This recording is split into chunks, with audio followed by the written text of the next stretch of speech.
Attamoltan kabajamtoota daawwattoota keenyaa Oromiyaa News Network irraa oduun isinitti himaa oduu waliin an badhaatota akkalaati.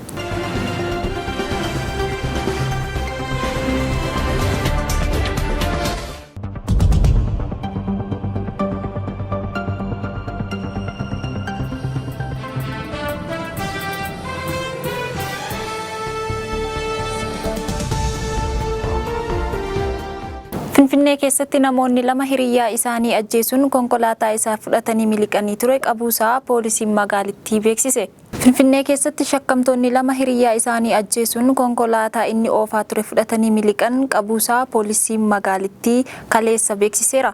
Yakki sun akka lakkoofsa Gi'izitti Caamsaa 8/2016 galgala sa'aa 5 irratti kutaa magaalaa Gullallee aanaa 8 naannoo Samiin Mazzagaajaa jedhamu keessattidha kan raawwate. Guyyaa eerame kana hiriyyoonni sadii maqaan isaanii Gabra Mikaa'el Seefuu, Teediroos Taakkalaa fi Siisaay Xilaawun jedhaman waliin bashannanaa turaniiru. Halkan keessaa sa'aa 5 irratti Teediroos Taakkalaa fi Siisaay Xilaawun lama ta'anii hiriyyaa isaanii akkaan waliif galan Gabra Mikaa'el Seefuu jedhamu mormasaa hudhanii erga ajjeesanii booda reeffasaa karaa irratti gatanii konkolaataa waraqaa eenyummaa fi bilbila isaa fudhatanii badanii ture. Poolisiin magaalaa Finfinnee odeeffannoo kana akkuman argadheen hordoffii taasisu. Shakkamtoota kanneen sa'aa 24 keessatti qabadhee jedhe. Konkolaataa inni du'e oofaa ture lakkoofsi gabatee isaa ET 41562 ta'e gurguruuf osoo baasaniitii qabuusaa ibseera. Shakkamtoonni lama jiraattota magaalaa Sulultaa inni tokko Finfinnee kutaa magaalaa Kolfee Qaraaniyoo naannoo Ayyar Xeenaa jedhamu. Inni lammaffaan bulchiinsa magaalaa Shaggar kutaa magaalaa Sulultaatti akka qabame poolisiin magaalaa Finfinnee ibseera. Namoonni lamaan kun erga qabamanii booda qorannoo irratti gaggeeffameen inni du'ee fi isaan yeroo dheeraaf hiriyyaa akka turan gaafa yakki raawwate sanas waliin bashannanaa akka turan amananiiru. Konkolaataa fuudhan sana akka gurguruufiif nama biraatti kennanii kan ture yoggaa ta'u osoo hin gurguramin bulchiinsa magaalaa Shaggar naannoo Walatteetti qabamee deebi'eera. Namichi gurguruuf fuudhe barbaadamaa akka jiruu fi qorannoon cimaa taasifamaa jiraachuu poolisiin magaalaa Finfinnee dabalee himeera. Kaleessa godina Jimmaa aanaa Sokorruutti konkolaataan galagalee namoota 3 ajjeese. Ganda Abbaltii jedhamutti balaa tiraafikaatiin namoonni 3 du'aniiru. Konkolaataan uummata fe'ee deemu Jimmarraa ka'uun gara magaalaa Walqixxeetti imalaa ture galagaluun namoonni 3 yoo du'an namoota 7 irra immoo miidhaan qaamaa akka qaqqabe qajeelcha poolisii godinichaatti gargaaraa inspeekteraa jiraataa addunyaa beeksiseera. Lammiin Ispeen tokko Dawannaa Irra Osoo Jiruu Kibba Itoophiyaatti du'uun dhagahameera. Lammiin Ispeen kan maqaan isaa Toonii Espaandaas jedhamu daawwattoota biyya alaarraa dhufan 10 qabatee wiixata dheengaddaa gara Kibba Itoophiyaa paarkii Maagoo deemee ture. Galaalchi oduu Ispeen kan Suur jedhamu lammiin biyyattii sun garee gaazexeessitoota Chiil TV kaanaal 13 jedhamu irraa qabatee garas deemee wajjin wiixata dheengaddaa hawaasa Mursii keessatti sagantaa waraabbatanii osoo deebi'aniiti karaa irratti namoonni 2 qawwee itti dhukaasanii isa ajjeesanii jedhe. Garee sana hunda kan qacaree gamasitti erge dhaabbata MKZ Production jedhamudha. Dhaabbanni kun qophii Partners of the World jedhamu kan TV Chiilii kaanaal 13 jedhamu irratti darbuuf sagantaa waraabsisuuf ture. Mootummaa Chiilii, bulchiinsi TV kaanaal 13, mootummaa Ispeeniif bulchiinsi Kaataalaaniyaa gadda itti dhagahame ibsatanii reeffisaa biyyatti galuuf irratti akka hojjetan beeksisaniiru. Mootummaan Ispeen balaa kana gitasaa Itoophiyaa wajjin qorataa jiraachuu beeksiseera. Warri dhukaasanii ajjeesan sun akka hawaasa Mursii irraa hin taane Suur dabalee ibseera. Ministiriin Aadaa fi Turizimii Itoophiyaa immoo naannoo paarkii biyyoolessaa Maagootti lola gosoota jidduutti ka'een Tooniin yoggaa ajjeefamu namoonni kaan garuu fayyaan gara Finfinneetti akka deebi'an ibseera.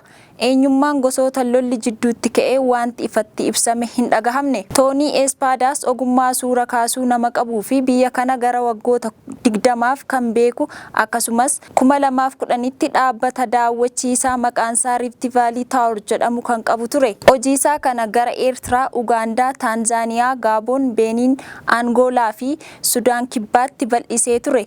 Kaayyoo isaa gaarummaa uummataa fi aadaa Afrikaanotaa addunyaatti beeksisuu ture. Toonii Espaadaas Ispeen kutaa bulchiinsa Kaataalaaniyaa magaalaa Baarselonaatti dhalatee jiraataa achi ture. Ministiriin Haajaa Alaa Kaataalaaniyaa kan ta'an Meertiseel Seereet reeffisaa akka galuuf maatii isaa gargaaruuf mootummaan isaanii qophii ta'uu ibsaniiru. Noorweey Filisxeemiif akka biyya walabaatti beekamtiin kennaafii jette. Mootummaan Noorweey rakkoon gidduu gala bahaa jiru fala waaraa kan argatu akka biyyaatti Filisxeemiif beekamtiin yoo kennamedha jedheera. Muummichi ministeeraa Noorweey Joon Sigaastor Filisxeem akka biyya tokkootti beekamtii akka argattuuf murtaa'uusaa beeksisaniiru. Hiraarsaa Gaazaa keessaa hambisuuf Israa'eliif Filisxeem akka biyya adda addaa ta'an amananii fudhachuu qabu. Kana gochuuf Filisxeemiif akka biyya walabaatti beekamtii kennuun waan fardii ta'a jedhani muummichi ministeeraa Noorweey kun. Noorweey ifatti beekamtii kan kennituu fi kibxata dhufurraa kaaseetudha. Hariiroon biyyoota lamaanii maal irratti akka hundaa'uuf jirus dhiyeenyatti ibsamuuf akka jiru Joon Sigaastor himaniiru. Ispeeniif Ayirlaandi akka biyya walabaatti Filisxeemiif beekamtii akka kennuuf fedhii qaban kana dura beeksisuun isaanii ni yaadatama. Isaanis torbee dhufu keessa ifatti beekamtii ni kennu jedhameetu eegama. Maaltaa fi Islovaakiyaanis dhimmicha irratti yaadaa jirra jedhaniiru. Israa'el ammoo Filisxeemiif beekamtii biyyaa kennuun Hamaas akka irree jabeeffattu taasisa jechuun mormaa jirti. Lamaan isaaniiyyuu akka biyyoota walabaa ollaatti akka wal ilaalaniif nagaan jiraataniif lamaanuu jaarsummaa Bill Clintonitti 1990moota keessa Oslootti kan mallatteessanii ture diddaa Israa'eliitiin osoo hin milkaa'in yoo nagahe. Two State Solution yaanni jedhu Filisxeemiif beekamtii biyyaa kan kennuu fi Israa'el ammoo akka biyya garee maleessaa taateetti kan lakkaa'udha. Yaada kana muummichi ministeeraa Benjamin Netanyahuun akka malee balaaleffatu. Filisxeemiif Israa'el erga 1947 lolarra yoo jiraatan illee lolli inni onkoloolessa 7 ka'ee garuu Gaazaa keessatti yoo xiqqaateen Filisxeemota 35,000 galaafateera jedha ministiriin fayyaa Gaazaa jiru. Muummichi ministeeraa Israa'eliif ajajaan waraanaa biyyattii akka mana murtii yakkamtoota addunyaatti qabamanii dhiyaataniif sochii taasifamaa jiru akka deeggaran Faransaayif Beeljeem ibsaniiru. Faransaayif Beeljeem Benjamin Netanyahuunii fi Yoaaf Galantiin Filisxeem irratti yakka sanyii balleessuu raawwataniiru jedhamanii akka qabamanii mana murtii yakkamtoota addunyaatti dhiyaataniif ajajni irratti bahee ni tumsinaa jedhaniiru. Abbaan alangaa mana murtii yakkamtoota addunyaa kan Niizerlaandi magaalaa Zeehaag jiru Oduu kan muummicha ministeeraa Israa'el Benjamin Netanyahuunii fi ministeera ittisa biyyattii Yoaaf Galantii Gaazaa keessatti yakka waraanaa fi sanyii balleessuu raawwachuun waan shakkamaniif bakka argamanitti akka qabamanii dhiyaatan jechuun dheengadda gaafataniiru. Waan kanammoo Israa'eliif Ameerikaan seenaa fokkisaadha jechuun balaaleffataniiru. Ameerikaan hoogganoota mana murtii yakkamtoota addunyaa irratti qoqqobbii kaa'uuf jira jechuun ministiriin haajaa alaa biyyattii beeksisaniiru. Miseensonni paartii Riippaabilikaanaas kanarratti sochii eegaluutu dhagahamaa jira.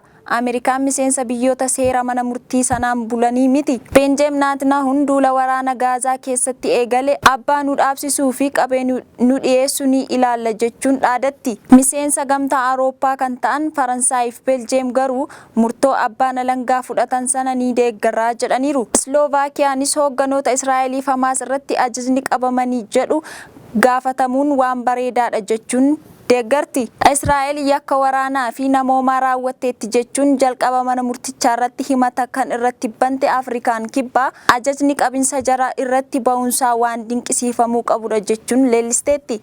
Manni murtii sun qaama raawwachiisuu kan mataasaa waan hin qabneef haa qabamanii jedhamee yoo ajajame hojiirra oolmaan isaa namoota hedduu biratti shakkiin ilaalama. Egaan kabajamtoota daawwattoota keenyaa oduun har'aaf qabnu kana fakkaata. Turtii gaarii.